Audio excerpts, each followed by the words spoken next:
In the midst of the TikTok dances, wrist parties, LeBron's weird fans, extreme brain rot, rose a new trend: the Baldwin way. Let's pause a little. I mean, come on, who would have guessed that a random medieval European king would become a trend on social media? Anywho, it's time to fanboy about the masked king. From a young age, he was always unique. For example, unlike the other kids, the prince didn't react when they pinched him. Sounds cool at first, but as it turns out, he couldn't feel anything in his right arm and had to learn horse riding with one hand, using solely his knees, which he ended up mastering. Trust me, this is nothing compared to his crazy achievements later on.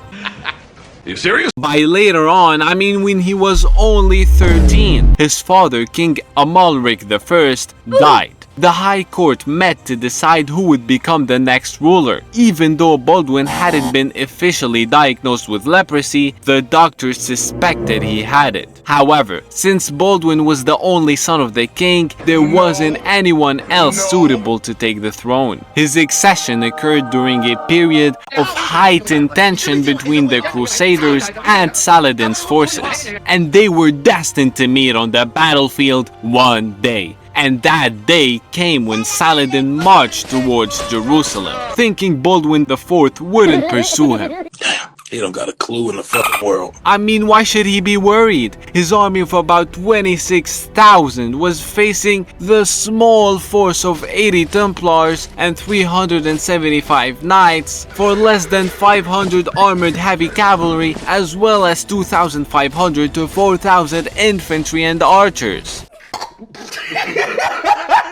Despite his youth and the onset of leprosy, like the Giga Chad he is, Baldwin IV would always personally participate in military campaigns against Saladin's armies. In 1177, Baldwin led the small Crusader force against the much larger Saracen army at the Battle of Montgizard. Despite being outnumbered, Baldwin achieved a remarkable victory, inflicting heavy losses on Saladin's forces. After the Battle of Montgizard, Baldwin worked on diplomacy to protect the Kingdom of Jerusalem from more attacks by Saladin. In 1180, he made a truce with Saladin, giving the kingdom a break from fighting, so they could concentrate on stability and ruling internally. 10 years later. Saladin initially triumphed over Baldwin at the Battle of Marj Ayun and the Siege of Jacob's Ford in 1179. But bro forgot he was facing Baldwin, I could drop ties in this bitch. who later defeated Saladin at the Battle of Belvoir Castle in 1182 and the Siege of Kerak in 1183. That's what I'm talking about. Throughout his reign, the leper king struggled with debilitating effects of leprosy. The disease progressively worsened, causing an inability to blink. His cornea dried and he became blind.